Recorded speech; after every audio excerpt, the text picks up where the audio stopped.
It was seen by many as a done deal. Paul Kagame returned as Rwanda's president in a landslide win. He had two challenges, but did the people dare vote for them? And has the West turned a blind eye to a leader accused of creating a climate of fear? This is Inside Story.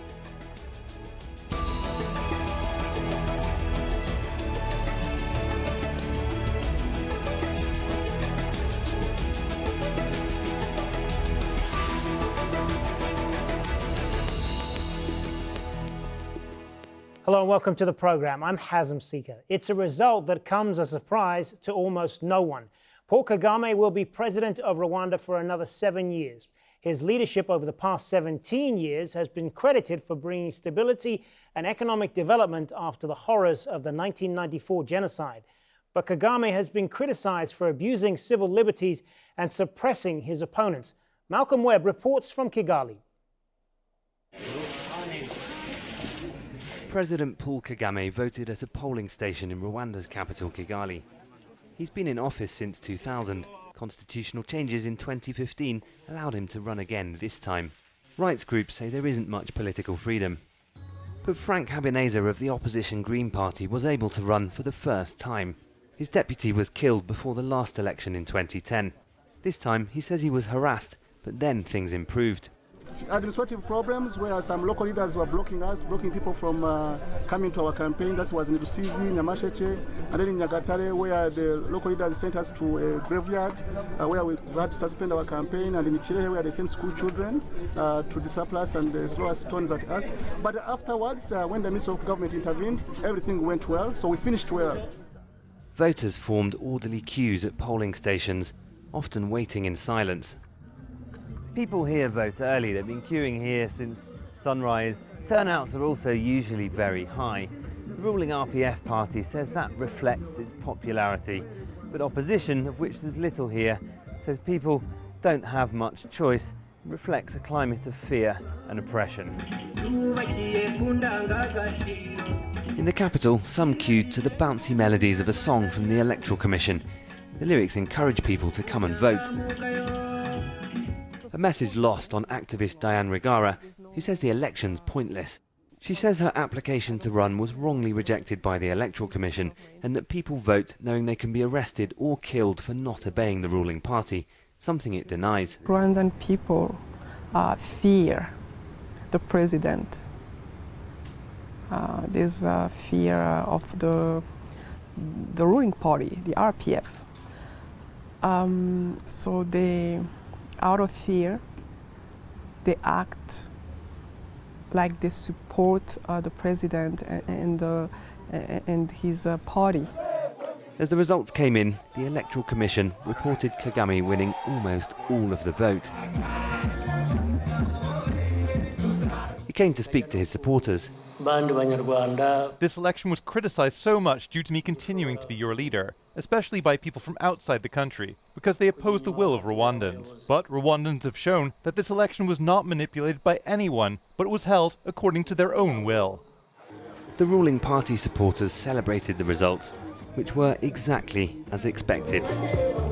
Malcolm Webb, Al Jazeera, Kigali, Rwanda.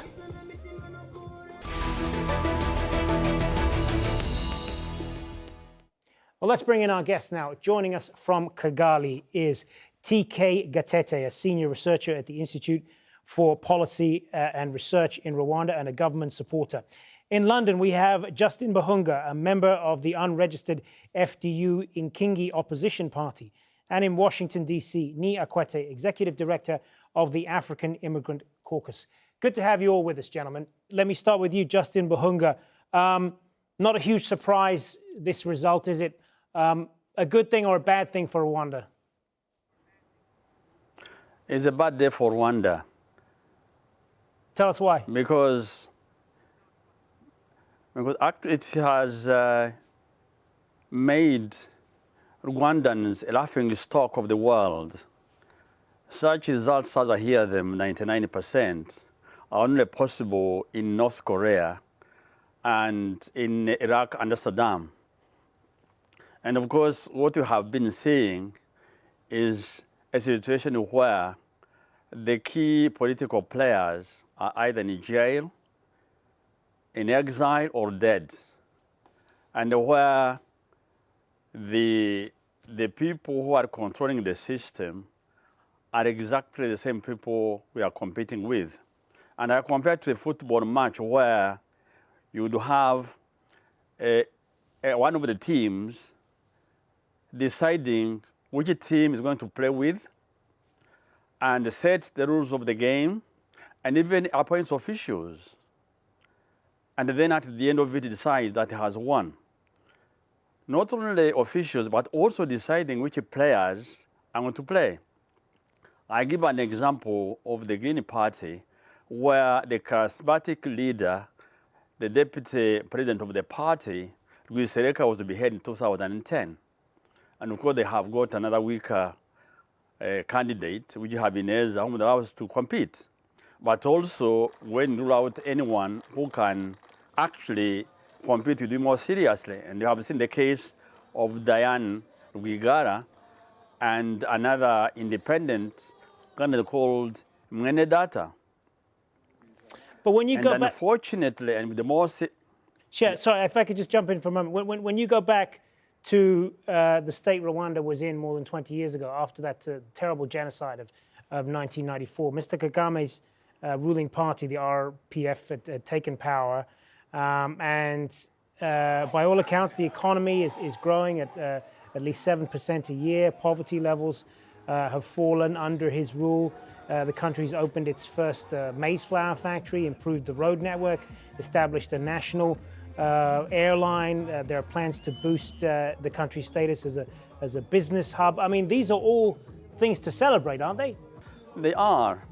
And by the way, Rwanda, its history is that the issue has not been economic development, it has been the issue of violation of human rights. If you look at the World Bank report on 1989, it was saying that actually Rwanda is one of the most well-managed economies in Africa, where there is no corruption, where there is, unlike other countries, where there is a little disparities between the rural and the urban areas. And whereas today, you have the disparities between the rich and the poor has doubled. And they're saying, these are the figures of African Development Bank, that if you look at what they call economic growth, that although Human Development Index is 0.51%, almost doubled, but because of these inequalities, it's the same level as 1985.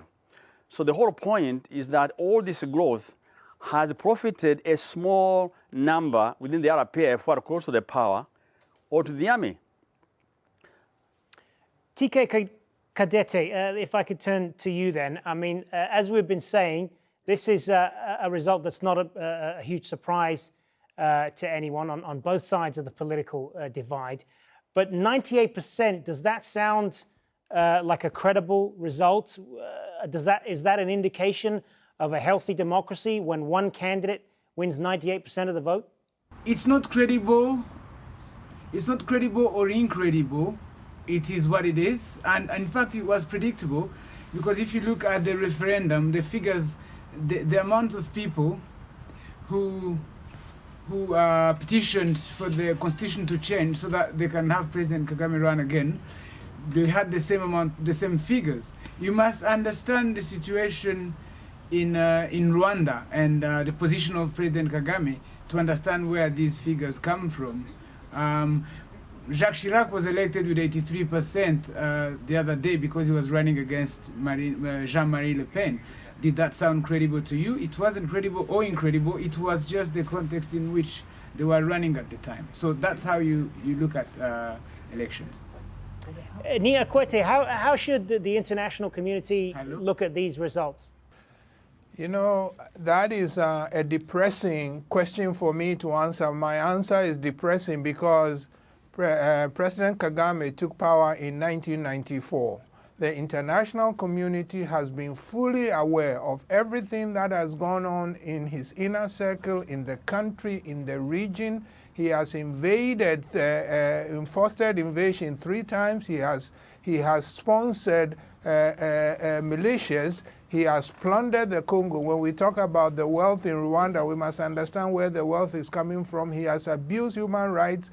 The United States Senate had hearings, and they are allies of the U.S. Of President Kagame. The U.S. Senate said that Rwanda sends people to go and kill its critics in other countries. So I hear your question, and it would be good if the international community was very skeptical about the results. By the way, the recent elections in France, Jacques Chirac was not running. It was Mr. Macron. But France has an opposition. Nobody gets killed for wanting to run for office in France. So we must not have false equivalence. The point is that I am very disappointed with the international community, especially the Western democracies, because they are democratic. They say they value democracy. They criticize several African countries, which is correct.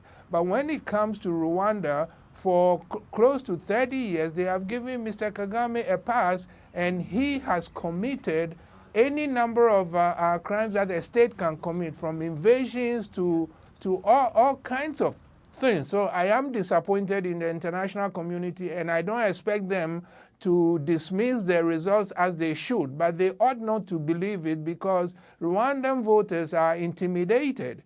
Justin Bahunga, I want to ask you about, we talked earlier there about the genocide of 1994 in Rwanda and the ethnic divisions. How do you assess the state of the ethnic relations in Rwanda in this point?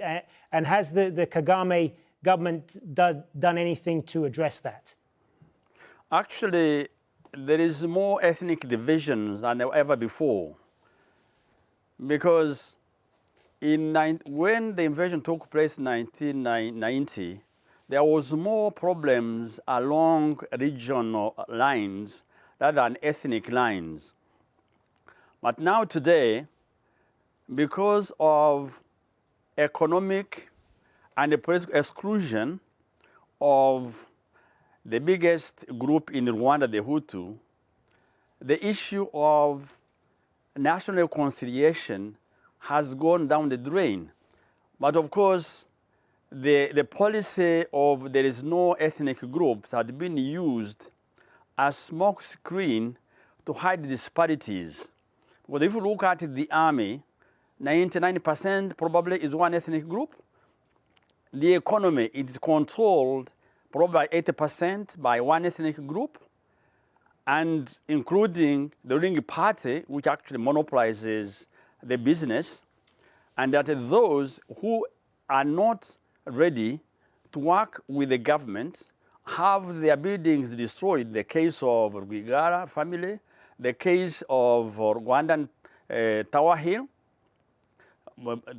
Hotel, and therefore we cannot actually speak of reconciliation when one group monopolizes power. And actually there was a study by the UCLA University in which participated about 1,000 actual experts who said that Rwanda is the most excluded country after Syria and Eritrea. And warning that actually when you have a situation where 80% of the population excluded, then we actually have a civil war. And thirdly, and it's about the memory.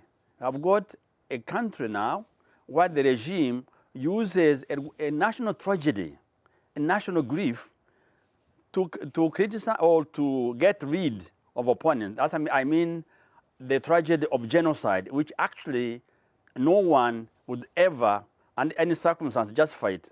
But using it to crush the opposition, that's the worst thing that can happen. I can give an example. I've lost people killed by the RPF or by the militia. But I feel bad when someone uses that tragedy to crush dissent and to get rid of anybody who criticizes the government. So, in other words, the issue of national reconciliation is not there. is just something that is chanted by the government, but which is not really available, which is to the people of Rwanda. Nia Akuetteh, just coming back to what we were talking earlier about in terms of how the international community has responded to this, and you were making the point there that they've largely turned a blind eye to the reports of abuses of human rights in Rwanda. Why is there this kind of selective approach from leaders in the West to certain African leaders, where in many cases, like for example in Zimbabwe with Mugabe, they have condemned him at every turn, but with leaders like Kagame, they haven't done that. Why is that? Just explain that to us. I think that is a great question, and to underline the contrast that you say, the Economist of London, which is a very good newspaper, but it is not leftist and it is not socialist, it wrote that there is more political space in Robert Mugabe's Zimbabwe than in Paul Kagame's Rwanda. So we need to understand that, and yes, the Western countries, the international community, they turn a blind eye to Mr. Kagame's depredations. I think, they give some reasons. Frankly, those reasons don't hold much water for me, but I'll tell you what they are. Number one, they say that he has brought stability to Rwanda. But as my brother, I believe Justin is his name, in London pointed out, the RPF, Mr. Kagame's army, invaded Rwanda in 1990. That started the war that led to the genocide. The role that military also played during the genocide has to be looked at. Some have raised questions. So it is a stretch to say that he brought peace.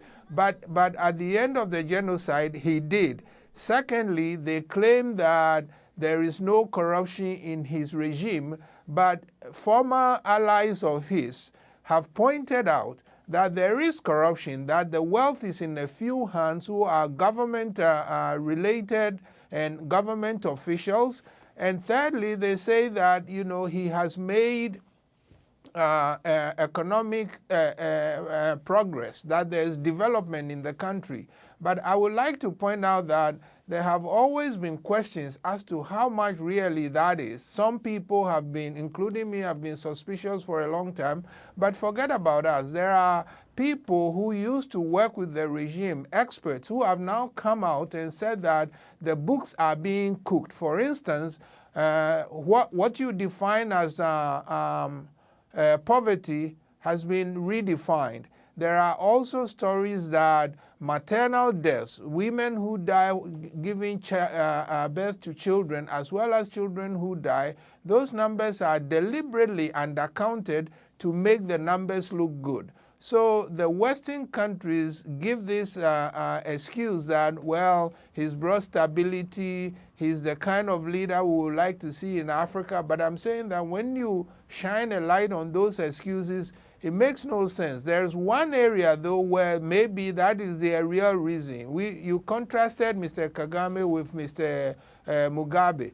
The point is that Mr. Mugabe argues back, pushes back, criticizes the West. From what I see in Washington, they like people who may be heavy-handed authoritarians, but they do what they are told. They don't like those who argue with them and question positions that the West takes. So it comes down to, are you doing what we want, or are you doing something else? Even if that something else is what your own people want. All right.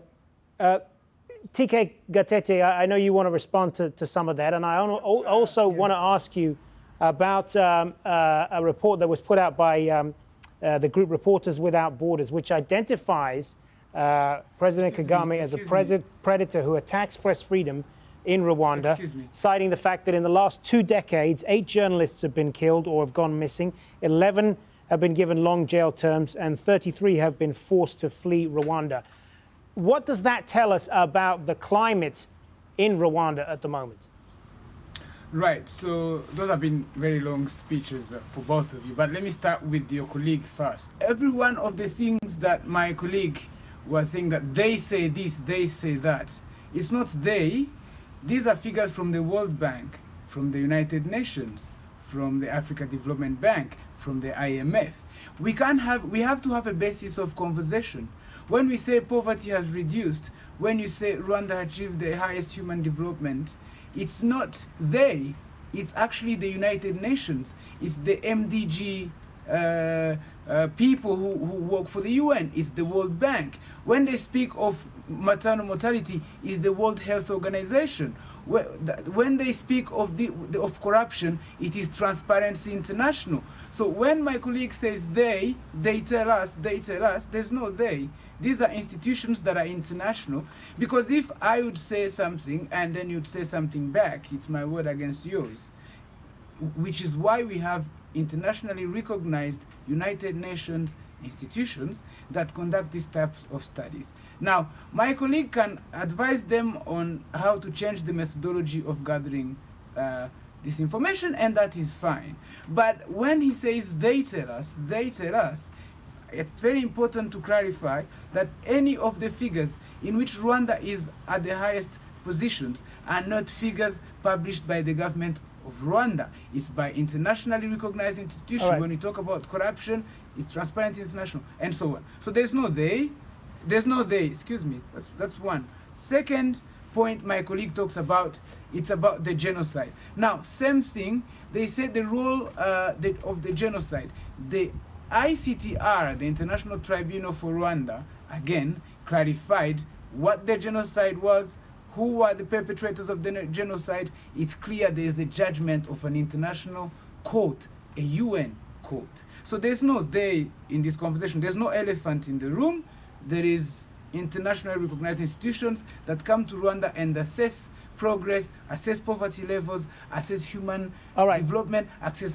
Okay, you made your point on that, but let me get to another international. That's number one. Okay, let me get to another. Number two. Let me get to another international institution, if I may, because our time is limited.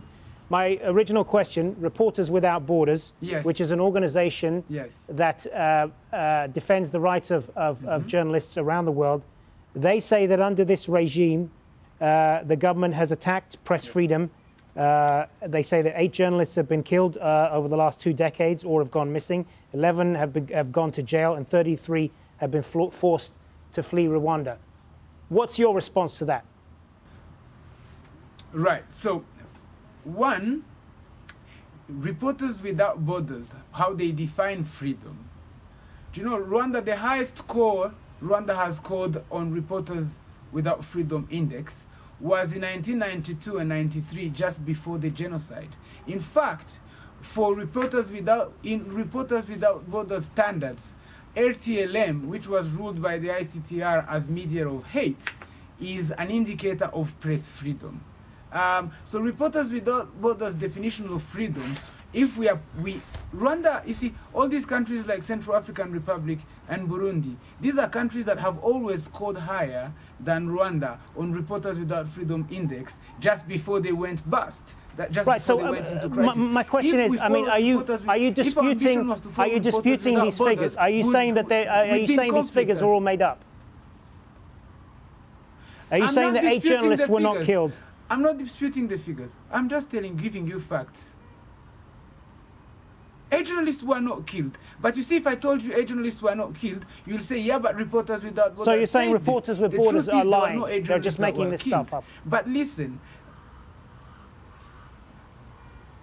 it's not the first time. It's not the second time. It's not the third time. They probably, first of all, you have to look, who do they define as journalists? Who died? What condition they died in?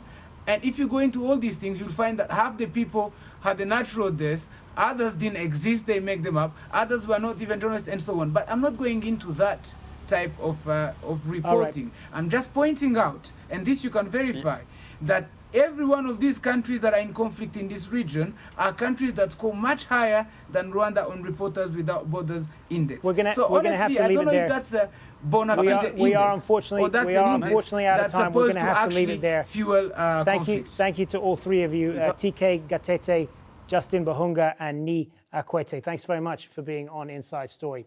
And thank you as well for watching. Remember, you can see this program again anytime by visiting our website at jazeera.com. And for further discussion, you can go to our Facebook page. That's facebook.com/AJ Inside Story. You can also join the conversation on Twitter. Our handle there is @AJ Inside Story. For me, Hazem, Sika, and the whole team here, bye for now.